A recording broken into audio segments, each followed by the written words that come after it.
welcome to Gamer Talks, the podcast about gaming, everything to do with gaming. To be perfectly honest, we do literally what's coming out in every single month. So this is for the month of August 2025.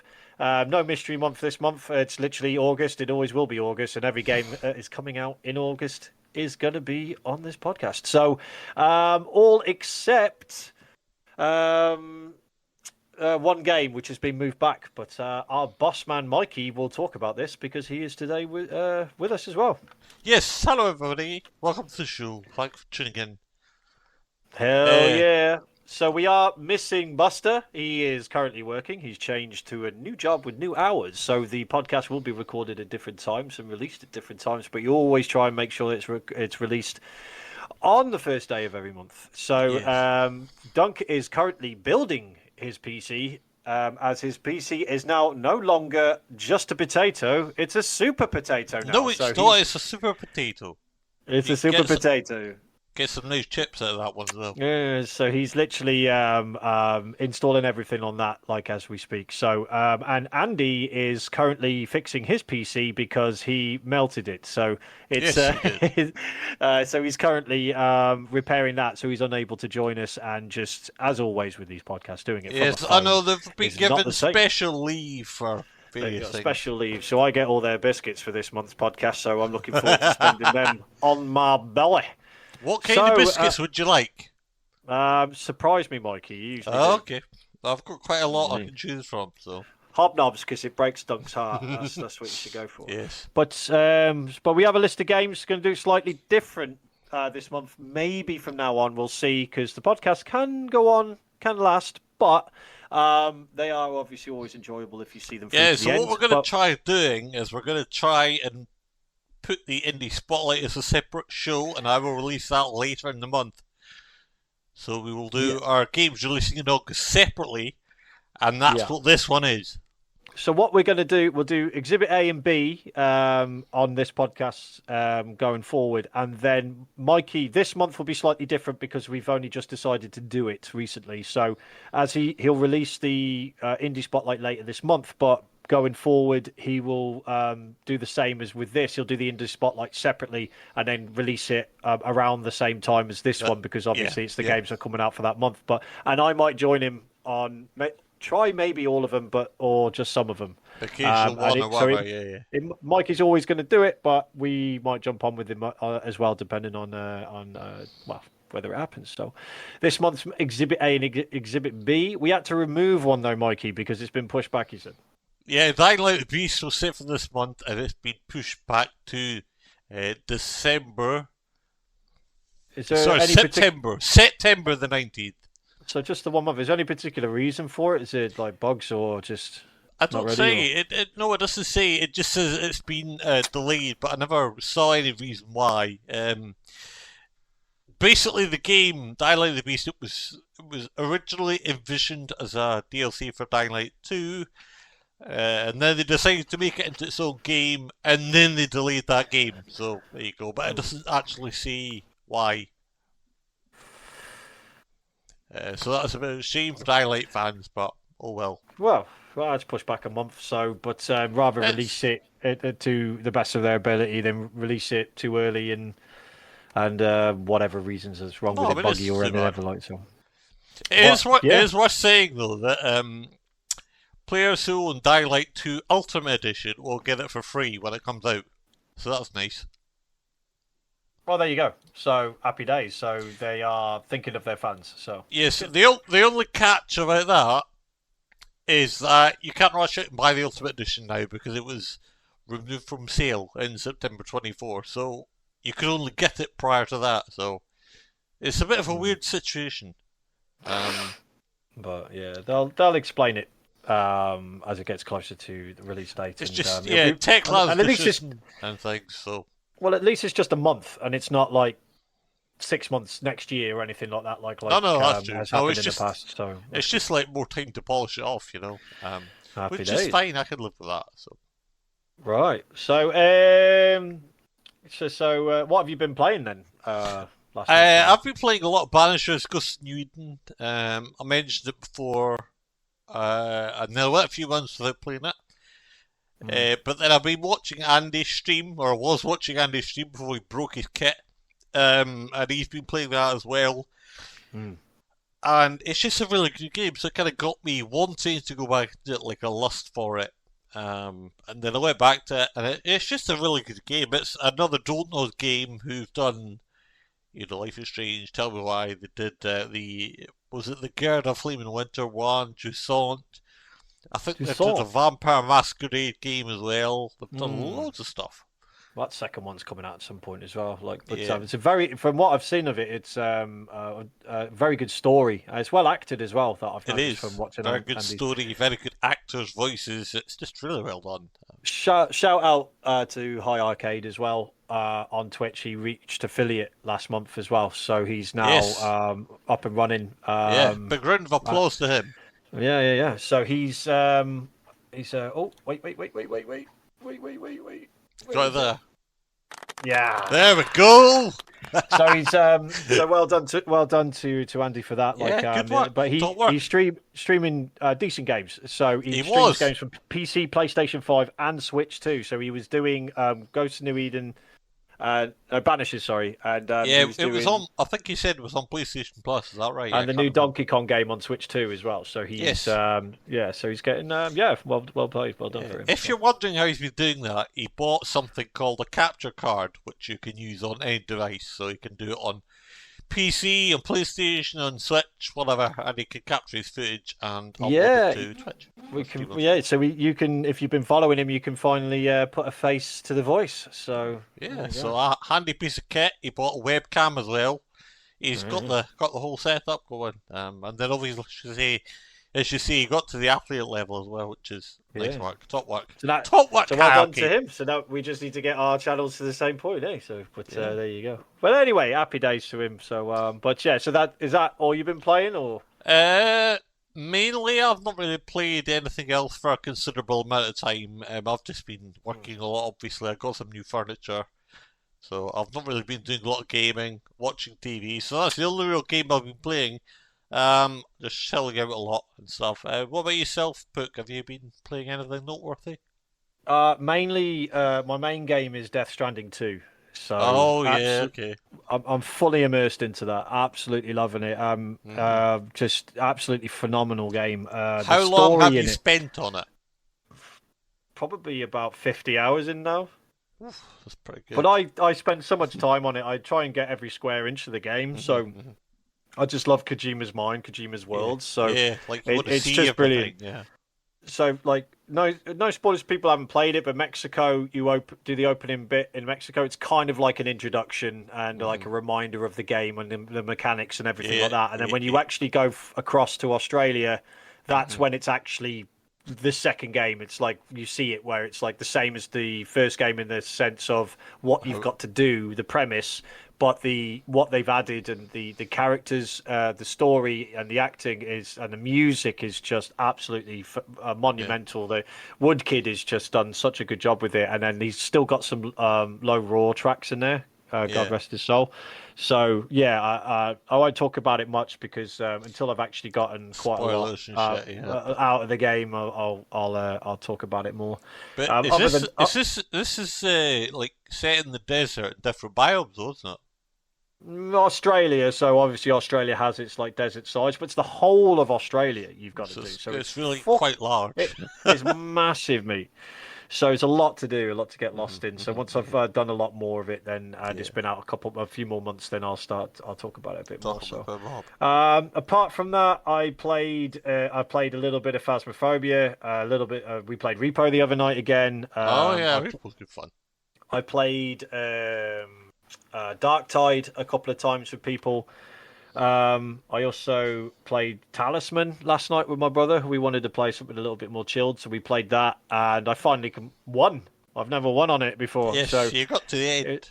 It's nice to see how the end actually works, because I never got to the end with people before, so that was good fun. And then I did download and buy. I got lost in an all-female elf village and can't leave until I've impregnated everyone. And weird stuff. I won't.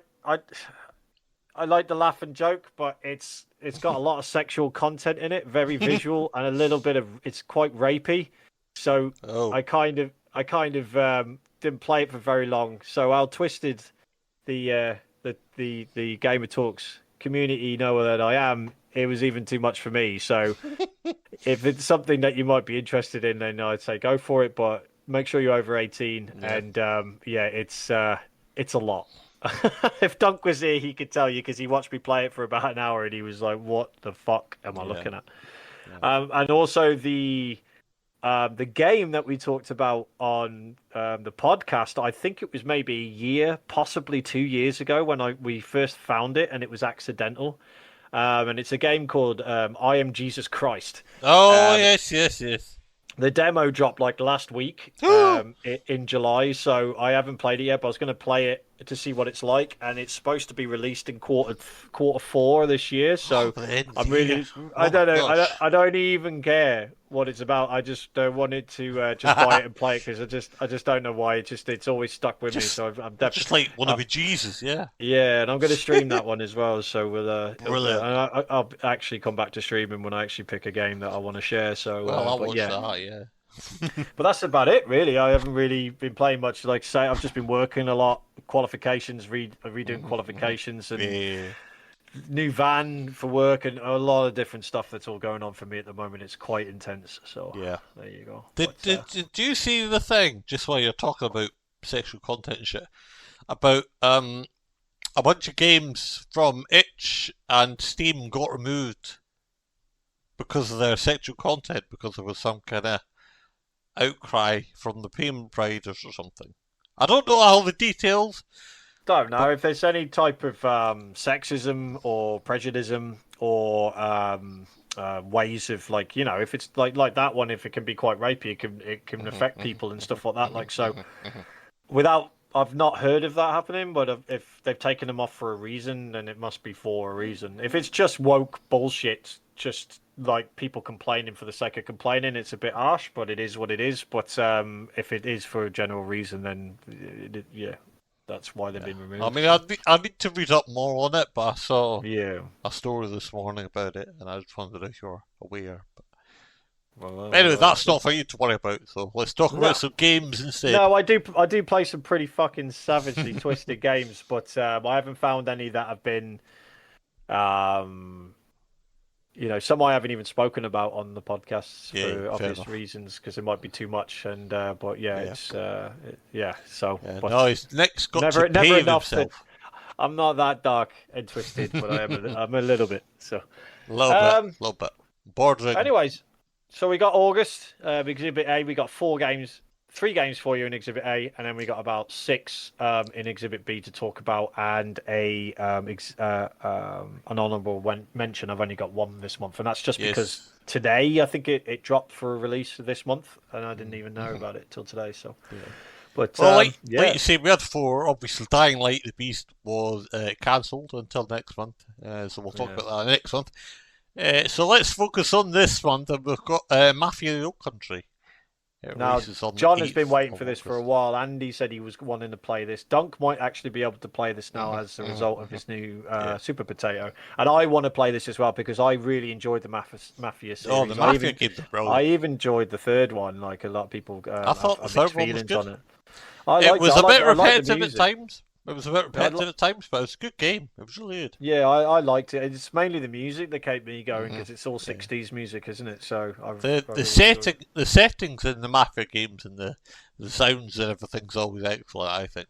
Well, this one's a prequel, so this one is set before the first one. Yeah, it's a prequel to the first game. It's literally the origins of how the Mafia was created, how the criminal organization came. Yes, so basically you're in. I won't spoil it too much, but you're in Sicily, and you get involved with the Mafia, and it all kind of starts from there. And like you say, it's basically the origins of the Mafia. I'm guessing, in a nutshell, it will be the reasons behind of why it's happening, and the formation of it, with like a Don being created and put in place because he's a very powerful man, and people just believe and follow him. So. Or her, but I'm pretty sure it's a man. Yes. But yeah, it's set in Sicily It's a fictional town called San Celeste, and you play the role of Enzo Favara. So yes, I believe he's actually the character in Mafia 1 as well.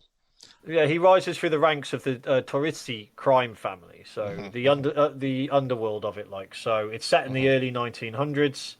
So you join the Torrizzi crime family, and then you just basically get dirty and down and gritty into their business and kind of the formation the creation. Yes, I think what will sort of happen is you do stuff for them, and then obviously you get to a certain level, and they're connected to this kind of big crime mafia family thing, and they just start to grow and do bad things and take over, Yeah, so it's a decent graphics for this one. It's like we said, set in Sicily. So the landscape and obviously the country of Sicily, well, the island of Sicily is just like breathtaking, and it's place, got underground places, and like tombs, crypts, and different kind of stuff that you're going into and looking at on foot, horseback, and the top of the range cars of those times as well. So for they always do that stuff well, though. Really, they always do. Yeah, the cars and the look of the place, and they always do that really well. Is it the ones you got to fucking wind up on the front? Do you know what I mean? You have to put like this big fucking jack thing, or whatever you call it, what the correct term is, and put it in, and then wind the crankshaft or crank engine.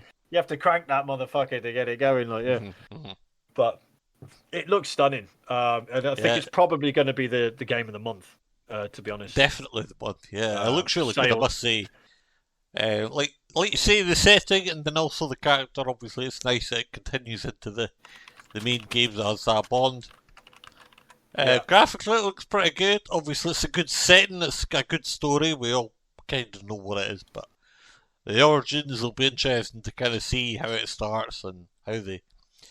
It's sometimes interesting as well to see how these developers reenact it. If that makes sense. Yeah. Well, it's like I said, it's the prelude, or prelude. So it's how it all began. So if you had all of those questions in your mind about throughout the first three games, then it's going to be very interesting to kind of go back. And if it is the protagonist from the other ones, then or one of the other ones or two, then it would be interesting to see obviously where he started out and rose. It should be good because what interested me about the Mafia games was in each one, Mafia 1, Mafia 2, Mafia 3, you always played a different character. It was always a different timeline, you know what I mean? Yeah, exactly. Mafia 2, it was Vito Scaletta. Mafia 3, it was Lincoln Clay, I think his name was. So it's always a different character. Yeah. So this one ties into one. So it's almost like the old country and the Mafia 1 are their own thing, if that makes sense. So yeah, exactly. It's quite an interesting proposition. So 100%. So that one. So who's a developer and publisher for that? That's a Hanger 13 and 2K Games. Nice. And that one's out on the 8th. Yes, 8th of August. So only a couple of days to wait. I don't know if I'll get it on release, but it's definitely something I want to play, like yourself. Yeah, well, I'm not buying anything new until I've finished Death Stranding 2. So no, fair enough. Well, but it's going to be worth a punt for a lot of people. So. Well, I'm kind of like you. I like the Mafia games as a game; they're good fun. A very good series. Yeah, and I kind of like the idea of the story, the origins. And I've always enjoyed the Mafia games. Gameplay-wise, there's a bit of stealth in there, a bit of gunplay, a bit of action, driving. You can kind of play it how you want, to be honest. If you want to go all guns blazing or sort of thing, you kind of pick and choose your moments. So it's how you play it. Yeah, it's quite a mix of gameplay. You know? And if it's just open world Sicily, I think that'd be really good. Really good map to run around. So yeah. Anyway, it's like driving around Sicily, but yeah. So 8th of August for that one. Right, let's move on, and we've got Gears of War Reloaded. That one's out on the 26th. So basically, Gears of War obviously been around for years. Well, this is a remastered version of the original Gears of War, the first one. So this is the second remaster. Yeah, so this is been remastered in a way that, and it's finally going to be across like all platforms, like a multi-platform thing. Yeah. So the Xbox is the Steam, PlayStation 5. So it's amazing that they're doing that. So everybody's now going to be able to have a taste of it. Like, and to give context, the original Gears of War was 2006. Yeah. So this is almost almost a 20-year-old game. So it's almost, I don't know why they didn't do it next year, be 20th anniversary. But yeah, so remaster of the original first one, which introduces you to Marcus Phoenix, Dom. I'm trying to remember what's the other guy called? Look, I don't know. Look at your legs; they're hanging off. I never played it, so. But it's absolutely phenomenal. It looks really good fun, actually. I played it with my mates back in the day on the 360, and it was such great fun to play it with people. You had obviously you got the horde mode and stuff like that, like to play on multiplayer, and it was just brilliant, just trying to survive that. And then the story behind it is brilliant because you've got 1, 2, and 3. 3 made me cry. So it's a brilliant series. Always been Xbox exclusive. So it's amazing that it's coming to all platforms now. But if you've never played Gears of War, this is going to be graphically impressive. The pixelation will be gone. So it's going to be 4K resolution and 60 frames per second. Multiplayer supported up to 120. So that's pretty impressive, I see. Yeah.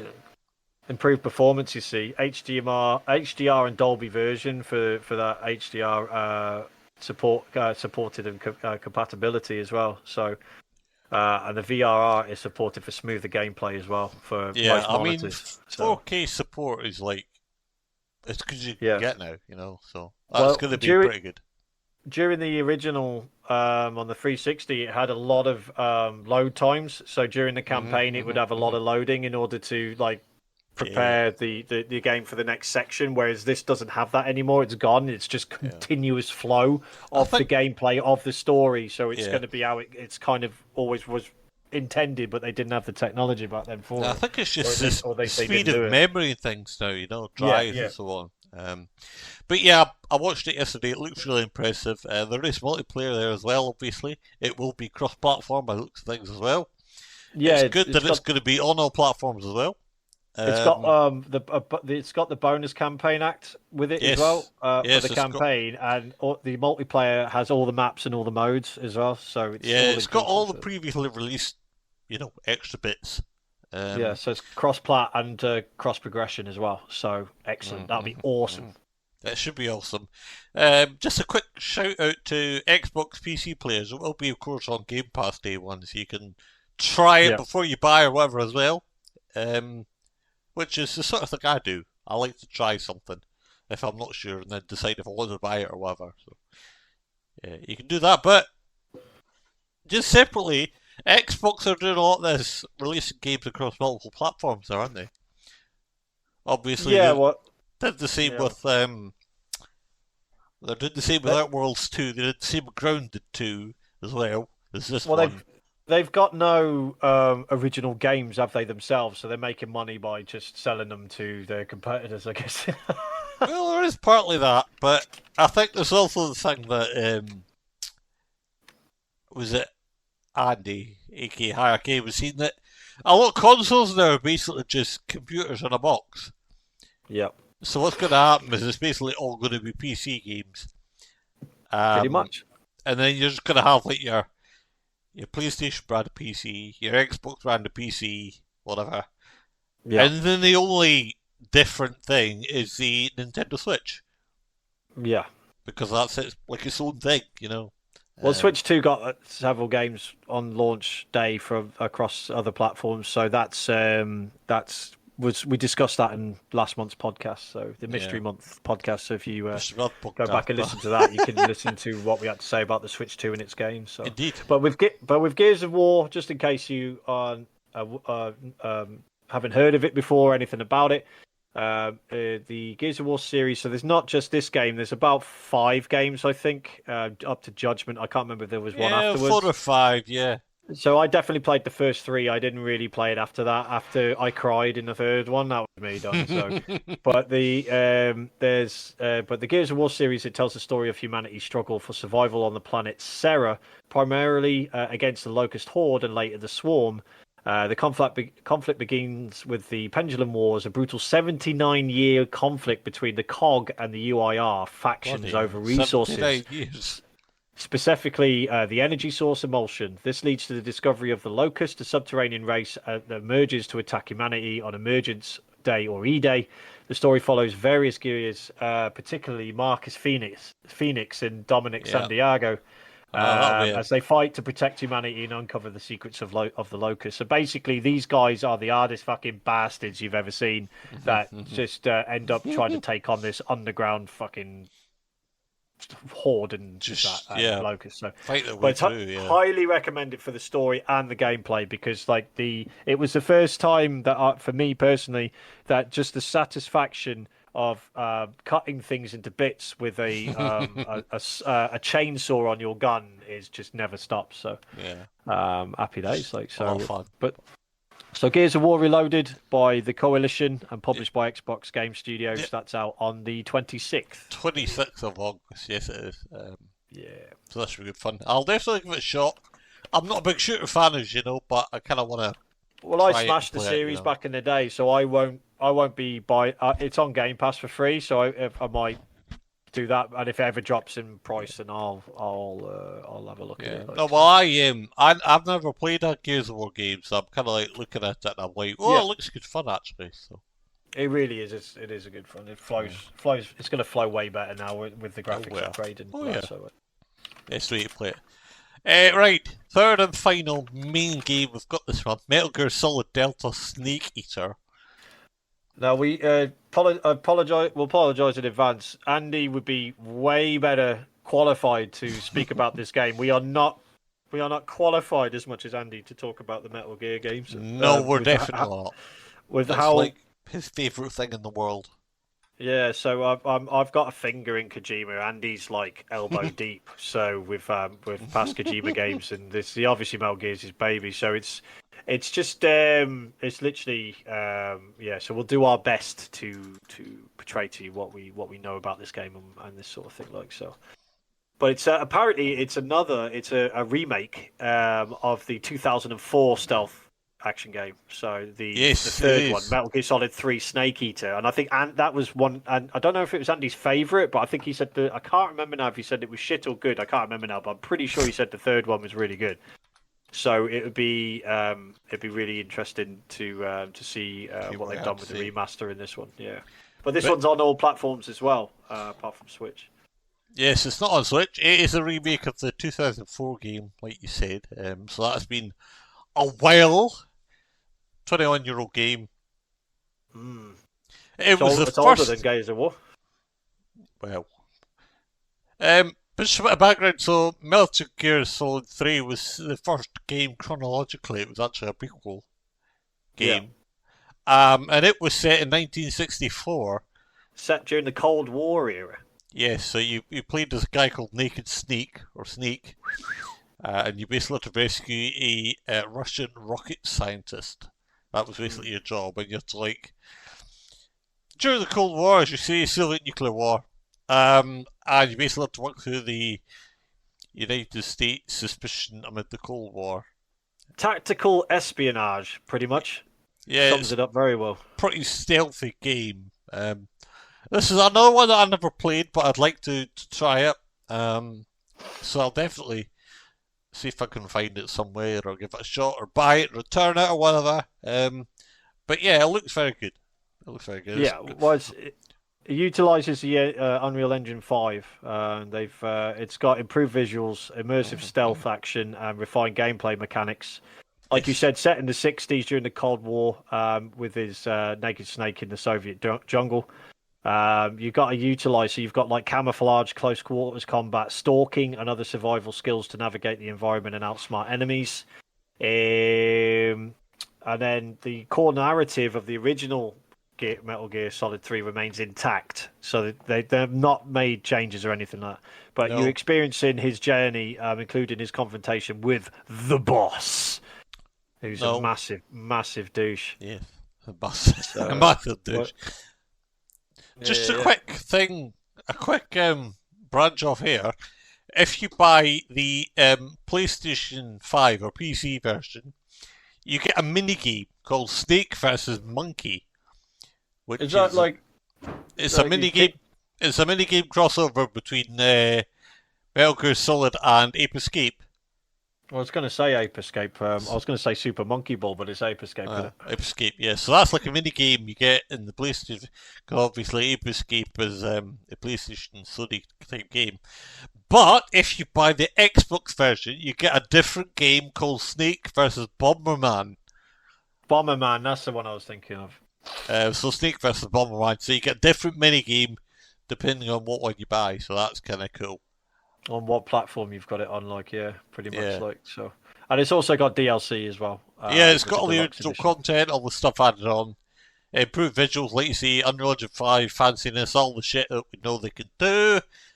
It should be good. It's the best way to play an old game when they remake it, you know.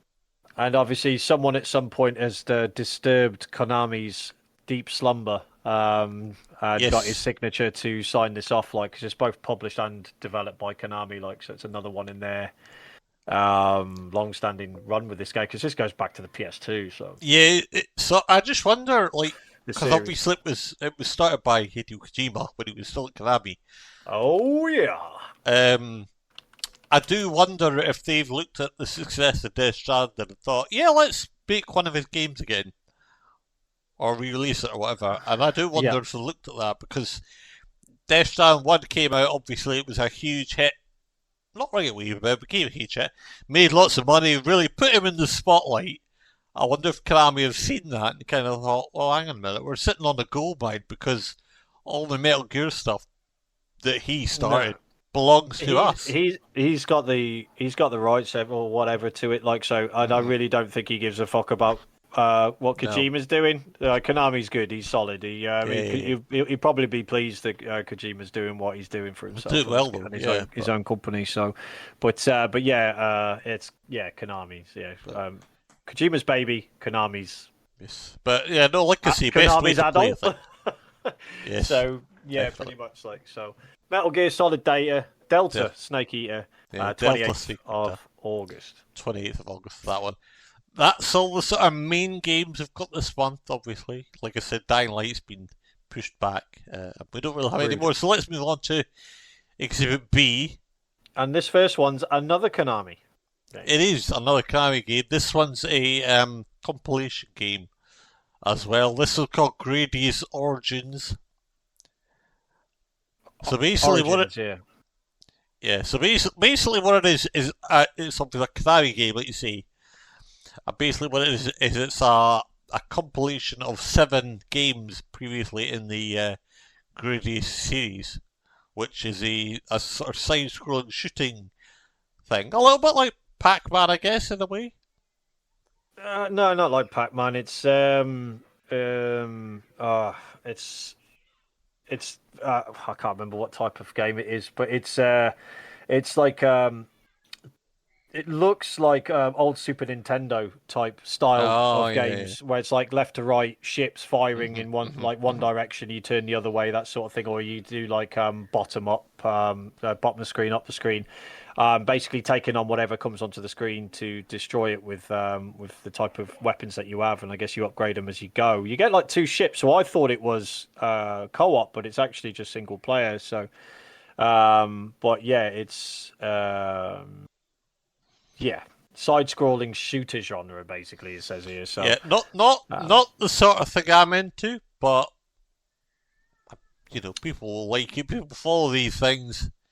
Well, you said it's a 7 game, so it's got the way that it looks in the later games that they got for the style, but it's also got the original arcade versions, which is really. Simplistic, like I said, Super Nintendo looking type side shooter types. So Salamander 3, apparently, it's called. So it's like the newest Yeah, edition that's have of the 7 games. Yeah, so basically the 7 games, so it's developed by M2, who's part of Konami, and then published by Konami. The 7 games, it's got Gradius, the first game, Salamander, Life Force, Gradius 2, Gradius 3, Salamander 2, and then Salamander 3, which is a brand new game. So it's 6 games and then a brand new game. So it's quite a big package, to be honest. Well, it says it features 18 versions across all 7 arcade titles in the series, including the first ever appearance of Gradius 3 AM show version on the home consoles. So it's got a variety of helpful new features have been added to the games, including save states and a rewind feature and invincible mode. So I think that's quite good, where you can rewind back if you fuck up, and you can save certain states at certain points, I'm guessing, and an invincible mode which allows you to just kind of like do a bit you're just really stuck on. So I think I think that's a really good way of doing it, when these old type games can be really frustrating, especially how you have to go all the way back to the beginning of an area or whatever in order to do it all over again. It which gives can you a lot more become gameplay as well.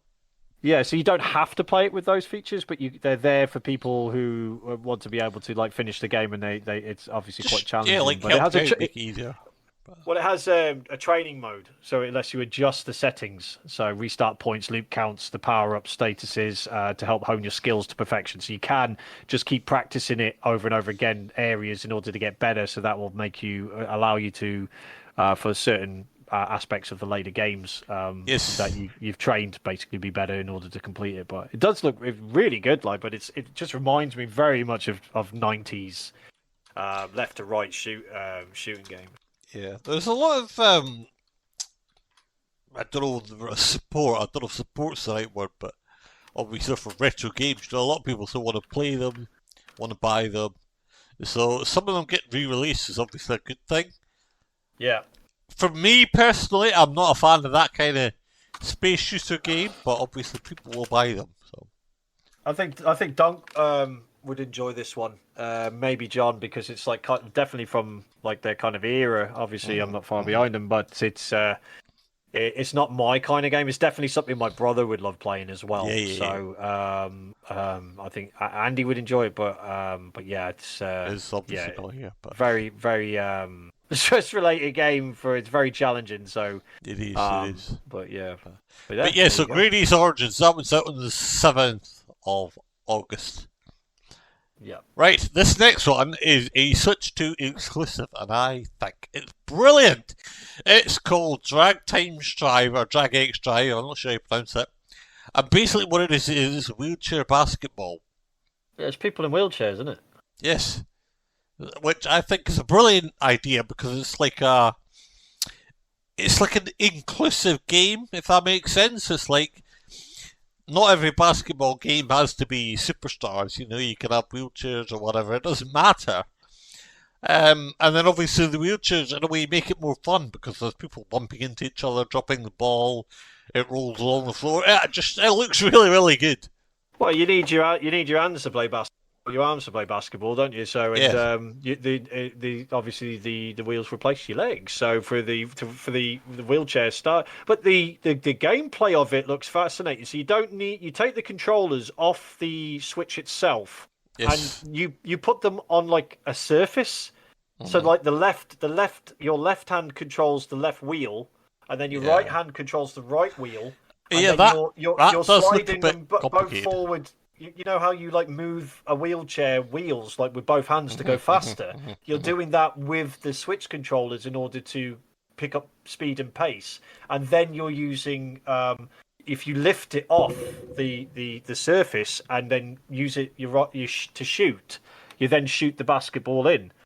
So you do like tricks and different stuff. So you've got like half pipe type like maps or whatever, or courts, sort of thing, where you're doing like all sorts of things against the computer or other people, or for like by yourself for single player points and stuff. So it looks fun. I'm not sure about that. Very interesting. Yeah. Well, I don't know if there's if you can just play it with like just with the normal stick system and stuff like that. Like, but Eh, it's a very interesting, like you said, interactive way of playing the game. But like yeah. they said, it get ready for a whole new ball game. But it does look very interactive and a fascinating concept for Yeah, it's like a nice inclusive wheelchair idea as well. basketball. Yeah. Yeah, no, it's a nice inclusive idea. It looks good fun. It's in the same sort of style as Wii Sports or Wii Sports Resort, and the art style, so I quite like that as well. Yeah. And like I say, it's going to be exclusive to the Switch 2 as well. So that's another reason to buy that if you like that sort of thing. Well, it's only 17 quid, which I think is quite a decent price for what it is. So yeah, I mean, what I would say though is I'm not a basketball fan, but I would definitely try that. it's very interesting. It does remind me a little bit of fucking what's the one with the cars and you've got to knock it into the big balls into the net. Oh, Oh, the cards just escapes me. it's just. I know Not exactly what you mean. not Trackmania. Everybody probably is saying what the game No, name, but Trackmania. it very much reminds me of that. Yeah, that it's like concept, it's like so, football with cars, isn't it? yeah. Yeah, the listeners know what we mean. Yeah. Anyway, Rocket League. Oh, Rocket League. Yes, Yeah, Rocket League's fun. Yeah, it's like that. Do you see what it kind of reminds me of Rocket League when you're playing like on the courts and stuff like that against other people or the computer or AI or whatever. Yeah. Like so, but it's like that, but basketball. They kind of that kind of concept, but then it has Yeah. loads of like kind of mini games, side games, and stuff like that, like for you to do for points wise and creations, skills, and tricks and stuff like that. Like so, very much. But no, it looks really good. But yeah, so that one's Drag Times Drive Switch 2 game. That one's the 14th of August. Hell yeah. If you want to get that one. Right, let's move swiftly on. The next one's called Sword of the Sea. Now, this is another interesting looking game. This one's made by the same people who made Journey and Abzu. And this one's very, very much in the same sort of realm. It's another adventure game set in a desolate world which you need to bring back to life. So basically, the sort of gameplay is the idea is you play as a wraith, and you explore this world on something called the hover sword, which is a sort of part snowboard, part skateboard thing, and it obviously hovers like a hoverboard. And as you pass this world, you will unlock ways to basically bring back the ocean world, and you will unlock new marine life to help you access places and things like that. So it's quite a cool idea. It's also got obviously a renovation side to it, which is similar to games like things like Terra Nil, if you've played that, where you have to regenerate the land as you go along. It kind of reminds me of like it's like mixing in light game mixed in with like Journey, mixed in with like Tony Hawk's. Yes. But it's a snowboard, but not, and you're basically not the going snowboard down. that we know, yeah. It's like you're going down like large maps from top to bottom, and you're obviously using this snowboard to maneuver through all of it to do what you need to do. It just looks like grinding, using walls, and it like not half pipes, but like kind of like pipe type edges and stuff like that, like to get your speed and air and all this sort of thing. Like so, it is like surfing or snowboarding all the way down massive like maps, basically. Yeah, just massive open areas. Well, like I said, it's made by the same people that made Journey. Oh, it's a sword. It's a sword you're on. It's Sword of the Sea. Called a hover sword. So it's a sort of hovering sword, basically. So basically, the premise is the ocean's fucked off, and you have this special sword, and you're going across all the sand and everything like that, like as the dunes, because it's all gone, and you've got to bring the ocean back. But it's like a pathless journey, and you've got on this sword surfing surfing on this sword all the way down to try and restore areas of the sea, I guess, and it comes back slowly and slowly until you complete it, I guess. So, but the music's done by Austin Wintory, and he did Journey, and he's done film and video games, and he has won some Grammys and stuff like that for his soundtracks because he is a fantastic composer, and he very much sets the atmosphere for each game that he does. So so just for the music alone for this game is going to be pretty fucking cool, to be honest. Just like Journey, the Pathless and Abzu, it's got no Sword of the Sea has no dialogue. It's about storytelling. It uses visuals and music and things like that. So it's that same sort of idea. It's the same artist that did Abzu, the Pathless and Journey as well. The artistry is just absolutely brilliant, and then just like the mechanics of the surfing and everything, and all the different tricks you do in order to complete what you need to do down these large kind of downhill maps. But yeah, Giant Squid got it again. Do a lot of good stuff. That one's out on the 19th of August. If you want to play that one. I've got to be honest, I'm not a big fan of these type of games, but I'm sure it'll get a big following anyway. So it's a very beautiful game, very much so in my opinion. So I think if you like a really beautiful game with some like kind of sport type aspects mixed in with a storyline and amazing music, I think you will enjoy this one. Yeah, probably. But like you said, that one's out on the 19th. It's definitely on Steam. Yeah, it's on PC. It's on PlayStation as well. One, PlayStation and PC. 19th of August. Right, next one. This one's in early access, or coming out in early access.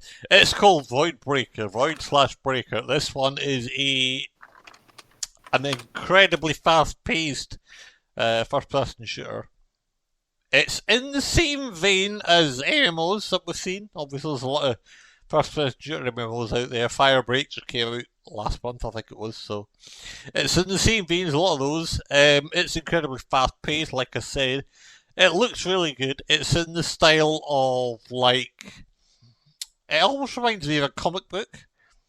Yeah, I get you. Yeah, I got you now. Yeah.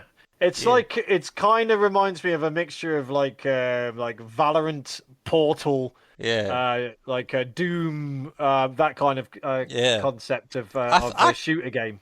I think that Johnny would like this. I think Buster would like this. John would like this one. Yeah. I think if it went free on Game Pass, I think he would 100%. Like I say, it's in early access, so it's obviously only on PC. But when it gets a full release, I would expect it to be on consoles. It's done by It's done by Stubby Games, which was developed. It's a solo dev, Daniel Stubbington. Yeah. Hence Stubby Games, and they did Entropy Center back in 2022. I remember that one. Yeah. That game was brilliant. So it's like they're out of Brighton, so they're like a brilliant company that are starting to put their stamp on the world, and this is a great second outing for them. Like I think it's it looks interesting. Like I just hope that the early access goes well. They use it to improve the game. Basically, they listen to feedback and blah blah blah. A bit of a Terminator aspect as well, because it's like it says here, adrenaline-fueled roguelike first-person shooter, fight relentless machines driven by a hostile AI, escape an endless cycle, craft infinite weapon variants, and deep gun modding, forge deadly synergies, carve your way through environmental destruction, break the system, break the sequence, break free. So you trying to fuck this AI up basically. And constant bombardment of enemies. It looks I mean it's quite futuristic in that way as well. Obviously AI, robots, things, which I quite like the idea of. I just hope it does well. The game does well. Like I say, it's early access, but we'll get a full release at some point. Is that something you'd play, Nick, as well, or not? I'd give it a go. Yeah, if it was a decent price, if it was like 20 quid or under, then I'd definitely give it a go. I think because like I said, it's kind of reminds me of like Duke Nukem, Doom, with like a and that sort of aspect of a first-person shooter. Yeah. What it has uniquely to itself would be to see what it has to offer, but I think we should leave Well, a that lot to of what good things. the It game certainly itself. looks worth a try. So 100%, yeah. But yeah, so 20th of August for that one. That one's out in early access. But we'll see how that one goes. Right, next one is called The Nightling. This one's out on the 28th of August. This one is a little bit like a platformer, a little more like adventure platformer game. So basically, you play as a knight, and you're searching for your mentor, and you're equipped with a legendary shield. So you're basically using this shield as your weapon. You can hit people, you can use it as a boomerang, you can ride it, you can do everything with it. Yeah, so this is like instead of having like swords and everything like that, like you're using your shield instead to defend, attack, propel yourself, as well as maneuver around all the maps and that. Like so. Yeah, this shield is basically everything. This one's on my list as well. This one looks really fucking good, to be honest. It's an interesting premise as well, like using one tool to do everything as well. You know, I think that's quite a cool idea. Look at him in the pictures. He's, sliding down river, throwing it as a boomerang, throwing it through the sky, hitting people, shielding everything with a shield. Yeah, it involves exploring a semi-open world and searching for a missing mentor, like you said. It's influenced by PS2 era kind of platformers like Okami or Horizon Zero Dawn and Immortals Phoenix Rising. It kind of looks a bit like a Jack and Daxter, Ratchet and Clank type thing to me. Yeah, 100%. It's using the shield as primary combat mechanic.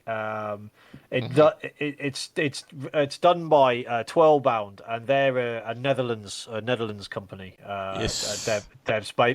Founded by two people. So they have done well with this. It looks like it's got like a kind of comical aspect to it, a little bit of comedy in it as well. So it just it looks stunning. The graphics to it as well. It does look the enemies that you got to fight as well. I know there's some good like variation, colouring and design in there. I quite like it.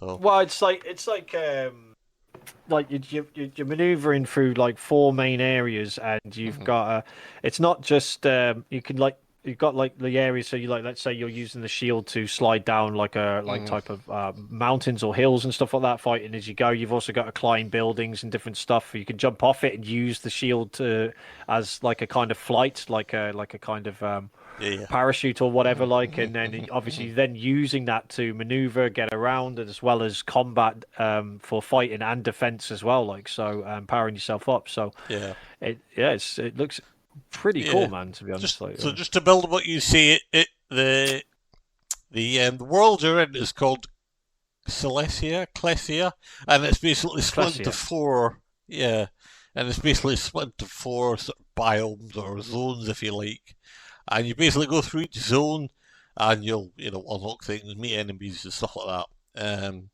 It's just a very wholesome kind of comical adventure cartoon game, like you say. So yeah, it looks really good. It's got like a comedy aspect to it as well, like I said. So you basically, your mentor goes off on a mission, he doesn't return, so then you go off to find him, but you're just a trainee. So pretty much what you go through in order to get to find him wherever he is or whatever has happened to him, and this sort of thing, you basically build yourself up stronger and stronger and stronger. So it's trying to get you to think about your combat, because the best offense is a good defense. So if the combat mechanics, if that works really well with just a shield, then I think it's gonna be pretty cool. So I mean, you'd imagine it wouldn't be too difficult, because you don't need to change. If he's only using one thing, you don't need control for each one. You don't need to record footage for each one. You don't need to change the handset, the animations, whatever. So it should be not too difficult, but we'll see how it goes. But yeah, it looks really good. The Nightling, so 28th of August for that one. Yeah, developed by Twirlbound, published by Saber Interactive, who they pick and choose the games they publish very well. So I think they've nailed it with another one here. So like you said, out of the 28th. 28th, yeah. Next one is another Switch 2 exclusive. eye popping out the head emotion emoji.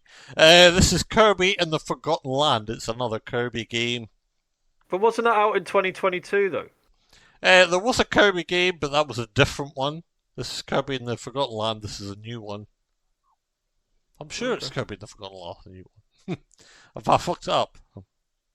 No. Well, I'm pretty sure the Forgotten Land came out in 2022 on the Switch. So Kirby, what have I done? do.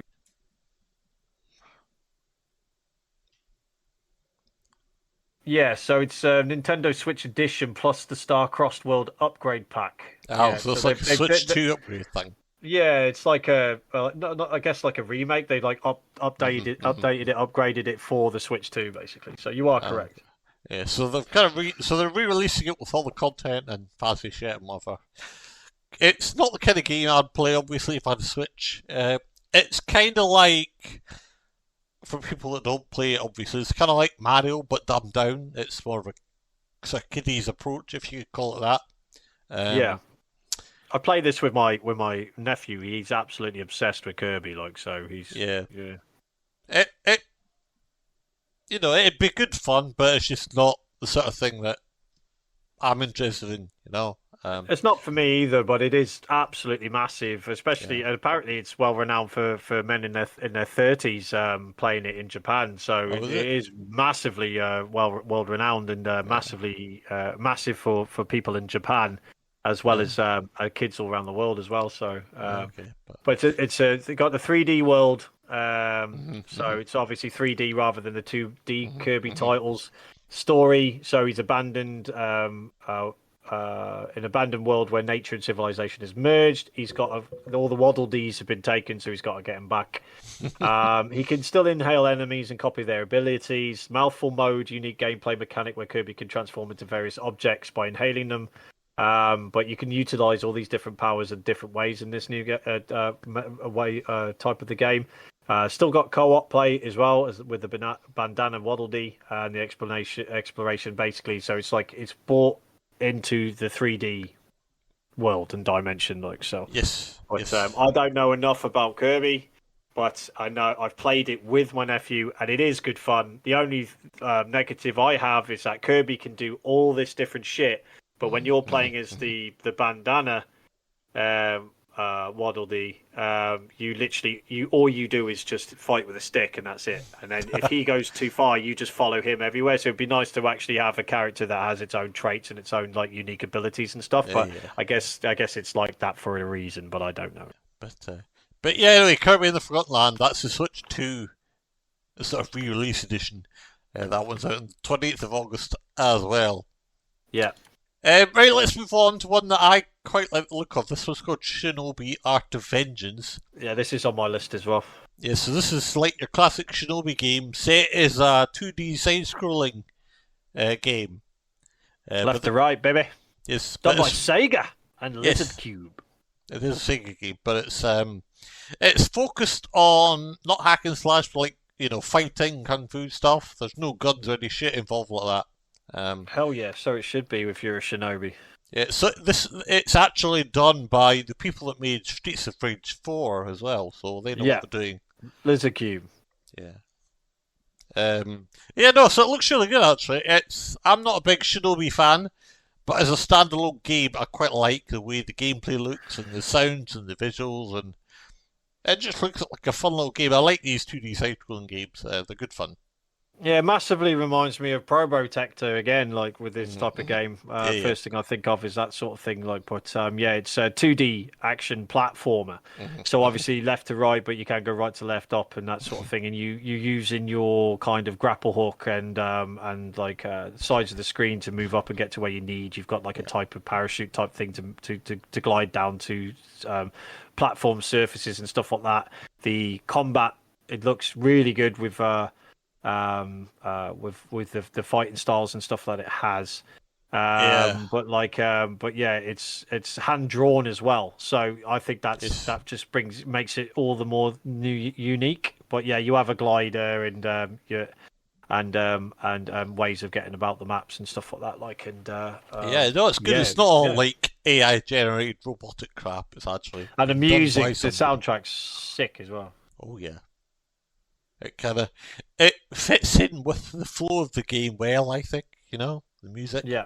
sounds, and obviously each punch kick you can hear as well. So you Well, really hear that impact. And I quite exactly. like that. That's what that comes from the Streets of Rage. That does, and it's also like Mhm. as you progress as well, like the type of attacks that you get and that like you can like kill multiple enemies at once and stuff like that. Like so, with your shurikens and different stuff like that. So it does look. I guess somebody fucked up your clan, and you've got to go and avenge who fucked up your clan. So it does look Basically, pretty cool. Yeah, I would give this one a go. It's like it's just separately, the Asian culture spawns a lot of good games, so I wouldn't write any of them off. I like Sega as well. I think they still produce very they good do some games. good stuff. I mean, they should still be making consoles in my. they probably should. I mean, like you say, they do a lot of games. Obviously, they did the 2 Point games, which I like, so they do quite a good variety of different games, as well. Got your 2D side scrolls like this. You've got your 3D games as well. They do a lot of good stuff. So, but yeah, so 29th of August is that one. So it's basically the end of the month. Yeah. Right, last one we have, and this looks quite cool as well. This one's called Lost Soul Aside. Now this one is it kind of reminds me a lot of Control. Yeah. It's quite dark, it's quite futuristic, it's got some sort of, how do I describe it, some technological stuff going on. It's very, what's the word I'm looking for, very, hands-on, I guess. You kind of, you're taking over and you have to basically take charge. This one's a Chinese game, so this one's based out of Shanghai. The developer, Ulti-Zero Games, they're based out of Shanghai, in China. So I think it's their first game. It's been pushed back for years now. It's like literally, I think 2018 or 19 it was first mentioned, and it's literally taken till now. I think they decided when the Unreal Engine 5 was kind of like stepping in, I think they decided to make it through that instead, and then using PlayStation to publish it as well. So it's not just PlayStation exclusive; it is coming to Steam and that. But this one's been on my radar for years now. I've been really looking forward to it, like with what they're doing with the story the story of it, and then the combat of it. Obviously, it's like a kind of Final Fantasy type looking game. Yeah, so it's kind of like an action adventure game. I'd say it's not really open world as such, but yeah. But it's definitely role playing RPG game, 100%. But it's the story side of it is you're a protagonist called Kaiser, and your sister's been taken by some beings called the Voidrax, and leading him to confront this threat and save humanity. The game emphasizes stylish, fluid combat with a focus of chaining combos and utilizing a shape-shifting weapon. You're bonded to a mysterious dragon-like companion named Arena, who assists him in the battle as well. The game, So the devs look like they've done pretty well with this. They've pushed it back that long. They had to make it good. I'm pretty sure this is the one that transverses across different dimensions as well. So it's not just you're in like one open world and one area. You're going to like literally different points in time, different dimensions, different planets, constantly transversing through time and space in order to find your sister. So obviously there's some form of connection maybe with this type dragon companion or whatever that allows you to travel through space and this sort of thing. Like so. It doesn't have a massive amount of information on it, but it just looks so pretty. It looks really good, really well done. It looks like they know what they're doing, Yeah, it's a load of different trials you got to go through and pass, and different enemies from different worlds, areas, dimensions that you've got to kill to like kind of prove yourself up the ranks to the point where you find your sister. Like so, must really love his sister. Yeah. I need to go through all that. Yeah. But Yeah, this so one, it's another one where I just hope it's a success. I hope it sells, it does well, everything's fine. Especially after the delays, like you say, it's like you want it to be a success, you want it to work, you want people to like it. Yeah. So, yeah, we'll see. We'll hope so. That was out on the 29th as well. So we'll have to wait till the end of the month. Yeah, 29th, and it will finally be here. Finally be here. Finally, it's been honestly pushed back for as far as I can remember. But yeah, so at least it's a decent spread of games over this month like that we've shown you there. There is other ones, of course, but we can't go through everything. So well, I just have one honourable mention because it literally dropped today with a release date. It's already been out on the PC. Since November last year, but it's now coming to the consoles, or at least it's coming to PlayStation on the 21st. Okay. On the 21st of August. So it's developed by Super-Kami and published by Toplitz Productions.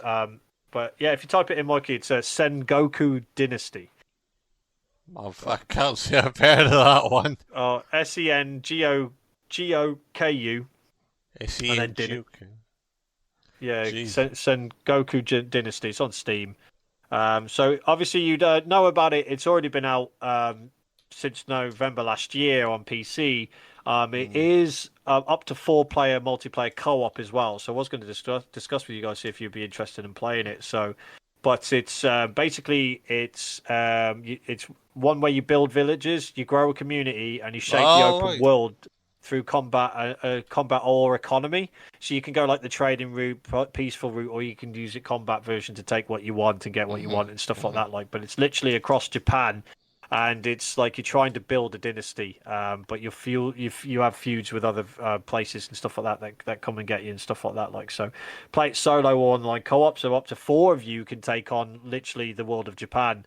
Or the whole of Japan in order to grow your thing. So one person's going out doing combat, taking over everything. Another person's looking after the actual place. Another person could be out doing trading and different stuff and resources and stuff like that. So it does look like a really fascinating game. Yeah.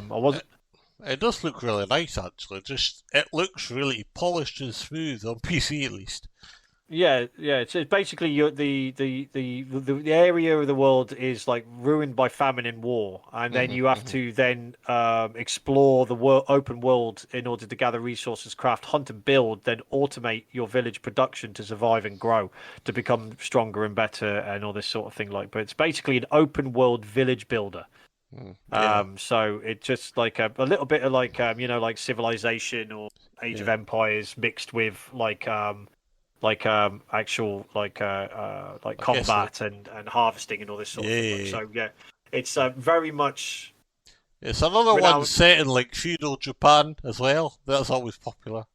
Yeah, it's mixed reviews with it on Steam, but it's mainly positive. But yeah, if it's got a decent concept and co-op, it could be good to play with people. But for £25, but if you did see this and it on PC and you haven't played it and you've got a console or whatever, then it is coming to PlayStation on the 21st of this month. So yeah, I mean, good it definitely looks like it's worth a shot, Yeah, 100%. A try. Yeah. So that looks good. So I'll check that one out. But that's all we've got this month. I think there is some other games, obviously, but we don't have time to go through everything. No, that's it. Decent haul there for people to look at for August, 100%. And like we said, we'll have the indie spotlight. Game. Yeah, I'll do that indie separately. Spotlight. And then going September onwards, so Mikey technically did 2 this month, but from September onwards, we'll get it separate at the start of the month, so you still got that, so you can look out for the 2 of those. So that's the plan going forward. Basically, it was to not make things too long. Obviously, we didn't want to make a podcast 3 hours long, so we tried to. It's fine because we enjoy our podcast, and if others stay with us to the end, then they enjoy it as well. But we just figured the indies should get it has a spotlight, so it should have kind of its own kind of corner, its own kind of thing. So you can just these are the main games, and those are the indie games. You should kind of if you want to, you just wanted to learn about the indie games, and just makes more sense in my mind as well, But yeah, but we've got Gamer Talks obviously on the on Spotify here. We've also got it on YouTube, where you can watch or listen to our podcasts on there, as well as all the videos that we upload on there as well. Gamer Talks streams on Twitch, also High Arcade, which is on there. Pookievision, which at some point I'll get on there. Donksterp is on YouTube. And then you've also got John's Buster Challenges, which he started again, which will be on weekly now as well. And then I think it's gamertalks@gmail.com to send us any questions that you have. And just keep the toxicity of gaming down, because it's all about the love of gaming. Spread the word, eh? Basically. There's also a Gamer Talks channel on X, formerly Twitter. If you want to follow us, check out what we're saying. There's not much interesting going on in there, but you can follow us anyway. 100%. But yeah, thank you for joining us. We should hopefully have more of us together next month for September, because and September's looking like a very interesting month for releases. I've got a few releases for September. Tasty ones coming up, yeah. So the biggest one of this year is October. There is a lot of games coming out in October. So the quarter four starts to kick in, and then or the end of quarter three, quarter four starts to kick in, and then it's like everybody, all the ones that are saying we weren't going to release this year, all of a sudden start dropping. So so we've got an interesting lineup for September and 100% for October. Stay tuned for that one. Hopefully we'll have more people next month to talk about more games. And if you want to hear about the indie games coming out this month, you can listen to the Indie Spotlight, which is going to be a separate show, like Nick said. Thank you for listening to this, and we will see you next month. Bye-bye.